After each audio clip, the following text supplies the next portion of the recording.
Mallayya Jewellers, Ottupara, Vadakkanchery. Phone 04884232666. കേരളത്തിൽ ഇന്ന് സ്വർണ്ണവിലയിൽ വർധനവ്. 22 ക്യാരറ്റ് 1 പവൻ സ്വർണത്തിന് 1,12,200 രൂപയാണ് ഇന്നത്തെ വില.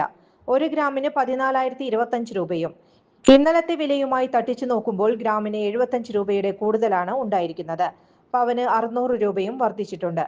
18 ക്യാരറ്റ് സ്വർണത്തിന് പവന് 92,200 രൂപയും ഗ്രാമിന് 11,525 രൂപയുമാണ് ഇന്നത്തെ വില. ഗ്രാമിന് 60 രൂപയുടെ വർധനവാണ് ഉണ്ടായിരിക്കുന്നത്. അതുപോലെ തന്നെ 14 ക്യാരറ്റ് സ്വർണത്തിന് ഗ്രാമിന് 8,975 രൂപയും പവന് 71,800 രൂപയും, 9 ക്യാരറ്റിന് ഗ്രാമിന് 5,790 രൂപയും പവന് 46,320 രൂപയുമാണ് ഇന്നത്തെ വില. ഇന്നലെ 1,11,600 രൂപയിലാണ് ഒടുവിൽ സ്വർണ്ണ വ്യാപാരം നടന്നിരുന്നത്. വെള്ളി വിലയിൽ ഇന്ന് വ്യത്യാസം ഉണ്ടായിട്ടില്ല. കഴിഞ്ഞ ദിവസത്തെ വിലയായ ഗ്രാമിന് 260 രൂപയും 10 ഗ്രാമിന് 2,600 രൂപയിലും തന്നെയാണ് ഇന്നും വെള്ളി വില. കൂടുതൽ വാർത്തകൾക്ക് ഞങ്ങളുടെ ചാനൽ സബ്സ്ക്രൈബ് ചെയ്യുക. ഫേസ്ബുക്ക് ഫോളോ അപ്പ് ചെയ്യുക. വാർത്തകൾ വേഗത്തിലറിയാൻ എനി ടൈം ന്യൂസ്.